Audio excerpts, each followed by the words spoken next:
بسم اللہ الرحمن الرحیم۔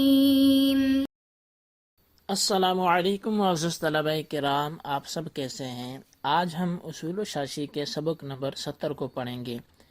آج کے سبق کا عنوان ہے دلالت عرف اور حقیقت قاصرہ۔ آج کے سبق کی عبارت اور اس کے ترجمے کی طرف بڑھتے ہیں، اس کے بعد باقاعدہ سبق کی تفصیل کرتے ہیں۔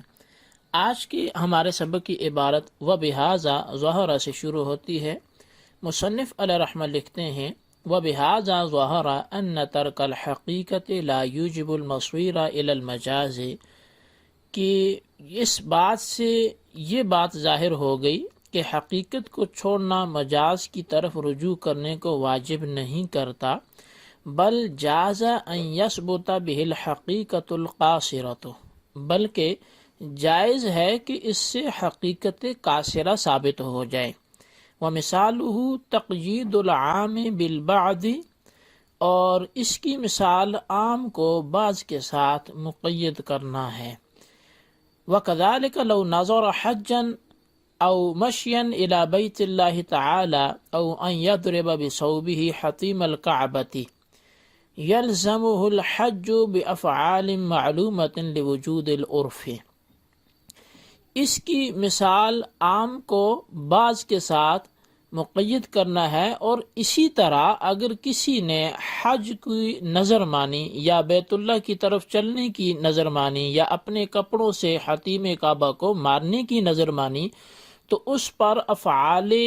معلومہ کے ساتھ حج لازم ہوگا، کیونکہ عرف یہاں پر موجود ہے۔ یہ ہمارے آج کے سبق کی عبارت اور اس کا ترجمہ تھا۔ آئیے اب اس کی باقاعدہ وضاحت کی طرف بڑھتے ہیں۔ مصنف علیہ رحمہ نے اس سے پہلے دو مثالوں کی تشریح سے ہمیں آگاہ کیا۔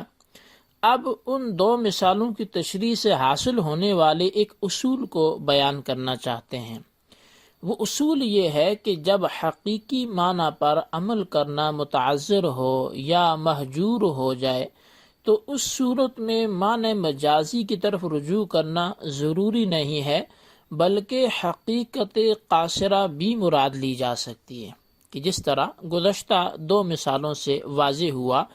کہ حقیقت کاملہ اور مجاز کے درمیان بھی کلام کی ایک صورت بنتی ہے، اور اسی کو حقیقت قاصرہ کہتے ہیں۔ اور وہ صورت یہ ہے کہ حقیقت کے بعض افراد مراد لیے جائیں اور بعض افراد ترک کر دیے جائیں، اس کو ہی حقیقت قاصرہ کہتے ہیں۔ مثال کے طور پہ ہم نے رأسن کی مثال پڑھی تھی، تو اب رأس سے مراد بعض سر تو لے لیے کہ وہ جو کھائے جاتے ہیں، جن کی خرید و فروخت ہوتی ہے،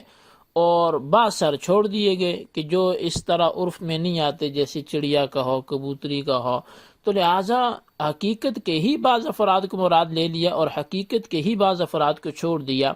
اسی کو حقیقت قاصرہ کہتے ہیں۔ اسی طرح ہم نے دوسری مثال انڈے کی پڑھی تھی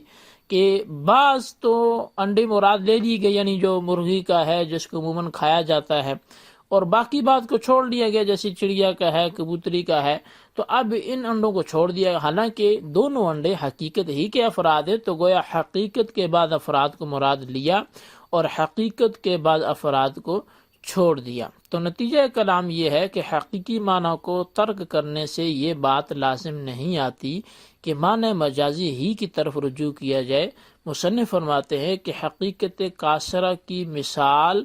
عام کو بعض افراد کے ساتھ مقید کرنا ہے، اسی طرح مطلق کو عرف و عادت کی قید سے مقید کرنا ہے، جیسا کہ ایک قاعدہ بھی ہے کہ العادۃ معتبرۃ فی تقیید مطلق الکلام، تو کہ عادت جو ہے اس کا اعتبار کیا جاتا ہے مطلق کلام کو مقید کرنے کے بارے میں۔ تو حقیقت قاصرہ بھی کہلائی جا سکتی ہے کہ بجائے اس کے کہ بندہ مجاز کی طرف جائے تو اس میں تو کلیتاً حقیقی معنی چھوڑ لیا جاتا ہے، لیکن یہاں حقیقی معنی پر بھی من وجہ عمل ہوتا ہے اور من وجہ چھوڑ بھی لیا جاتا ہے۔ تو اس کے بعد مصنف علیہ رحمہ نے وَكَذَلِكَ لَوْ نَظَرَ سے یہ بیان کرنا چاہا کہ اس کی یہ بھی مثال ہو سکتی ہے، جیسا کہ سابقہ مثالوں کو آپ نے سمجھا، وہ یہ ہے کہ اگر کسی شخص نے حج کی نظر مانی تو اس پر وہی حج لازم ہوگا جو لوگوں کے نزدیک مشہور و معروف ہے کہ احرام باندھے، طواف کرے، عرفہ کا وقوف کرے، مزدلفہ، مینا اور صفا مروہ کے افعال جو ہیں وہ ان کو بجا لائے۔ تو لہٰذا عرف کی وجہ سے حج کا لغوی و حقیقی معنی اگرچہ ارادہ ہے مگر یہاں وہ مراد نہیں ہوگا، بلکہ وہ ہوگا کہ جو اس نے عرف میں جو معنی دلالت کرتے ہیں، اور لہٰذا عرف کی ہی وجہ سے اس پہ جو احکامات عرف میں ہوتے ہیں حج میں تو وہ سارے اس پر لازم ہوں گے۔ دوسرا مسئلہ یہاں یہ بیان کیا کہ اگر کسی نے بیت اللہ کی طرف چلنے کی نظر مانی تو اس سے وہی حج مراد ہوگا جو لوگوں کے ہاں مشہور و معروف ہے کہ اس سے پیدل چل کر حج کرنا مراد ہوگا، نہ کہ تجارت یا عمرہ کی نیت سے چل کر جانا مراد ہوگا۔ تو اب چلنا تو کسی بھی طرح سے ہو سکتا ہے، لیکن چونکہ اس نے پیدل اس نے کہا تھا بیت اللہ کی طرف چلوں گی یا چلوں گا، تو اب وہ بیت اللہ کی طرف جانا گویا کہ عرف میں وہ حج کرنا ہوتا ہے، تو اب عرفی معنی ہی کا لحاظ کیا جائے گا، تو عرف کی دلالت یہاں بھی مقدم ہو جائے گی۔ اسی طرح تیسرا مسئلہ یہ بیان کیا کہ اگر کسی نے حتیم کعبہ یعنی کہ جو میزاب رحمت کے برابر خالی جگہ ہے تو اس کو کپڑا سے مس کرنے کی نظر مانی تو اس پر بھی وہی حج مراد ہوگا جو لوگوں کے ہاں مشہور و معروف ہے، نہ کہ فقط حتیم کعبہ کو کپڑا لگانا مراد ہوگا، کیونکہ اصل بات یہی ہے کہ دلالت عرف کی وجہ سے ان تمام مسائل میں حج شرعی مراد ہوگا، کہ عرف کی دلالت جو ہے وہ ان مخصوص چند چیزوں پر نہیں ہے بلکہ وہ مکمل افعال حج پر ہوتی ہے۔ اب یہ بات ذہن میں رکھیں کہ عرف کی وجہ سے کئی احکامات بدلتے بھی ہیں، عرف کے باقاعدہ احکامات ہیں، اور عرف و عادت کو فقہائے کرام نے بڑی اہمیت دی ہے۔ شریعت کے بیشتر مسائل کہ جن کے متعلق نصوص نہیں ہیں ان کا دار و مدار عرف و عادت پر رکھا ہے۔ اسی وجہ سے فقہائے کرام نے